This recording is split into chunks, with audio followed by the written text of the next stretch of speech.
Hello guys, आप लोगों के बीच एक क्वेश्चन लेकर आया हूँ प्रॉफिट एंड लॉस का, जो कि आरपीएफ कांस्टेबल 2019 का पूछा हुआ क्वेश्चन है ये। तो आइए हम इसको सॉल्व करेंगे। उम्मीद है कि आप लोग को जरूर समझ में आएगा। तो दिया एक वस्तु को 243 रुपये में बेचने पर 10% की हानि होती है, तो उस वस्तु का क्रय मूल्य क्या होगा। कह रहा है कि अगर कोई वस्तु को हम 243 रुपये में बेच रहे हैं तो उससे 10% का हानि हो रहा है। 10% हानि का मतलब उससे लॉस हो रहा है। तो लॉस कितना का हो रहा है? 10% का। ठीक ठीक। और देखिए, सबसे पहले हम लोग सीपी देखेंगे। तो सीपी हमें इसमें कहीं नहीं दिया हुआ है। अगर सीपी नहीं मालूम होता है तो सीपी अपने आप में क्या मान लेते हैं, 100% के बराबर होता है। सीपी क्या होता है? अपने आप में 100% के बराबर होता है, यानी कॉस्ट प्राइस होता है सीपी का मतलब। तो इसको हम लिख लेते हैं 100%। ठीक। और 10% का जब लॉस हो रहा है तो हमारा एसपी कितना हो जाएगा? एसपी हो जाएगा 90%। कैसे होगा? तो देखिए, लॉस बराबर होता है हमारा सीपी माइनस के एसपी होता है।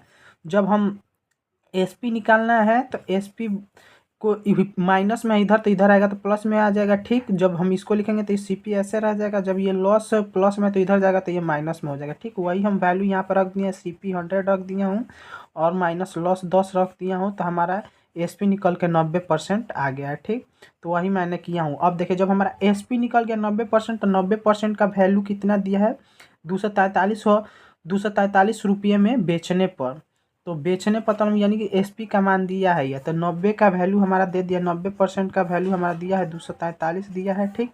तो 1% का वैल्यू हमारा हो जाएगा 90 हो जाएगा। ठीक। पूछा गया तो उस वस्तु का क्रय मूल्य ज्ञात कीजिए, यानी कि वो उसका सीपी पूछा है, यानी कि क्रय मूल्य पूछा है, कॉस्ट प्राइस। तो क्रय मूल्य हम क्या मानकर चले थे? 100 मानकर चले थे। तो इंटू 100 कर दूंगा, फिर इसको कटाएंगे तो ये कट जाएगा। फिर ये हो जाएगा हमारा 9 दूनी 18, बच गया हमारा क्या? 6। तो जब यहाँ पर 6 आ जाएगा तो ये हमारा 9×7 = 63 हो जाएगा। तो फिर जब हमारा ये आंसर होगा तो क्या होगा? 270 क्या हो जाएगा? हमारा आंसर होगा। उम्मीद है कि आप लोग को जरूर समझ में आया होगा। थैंक यू, धन्यवाद।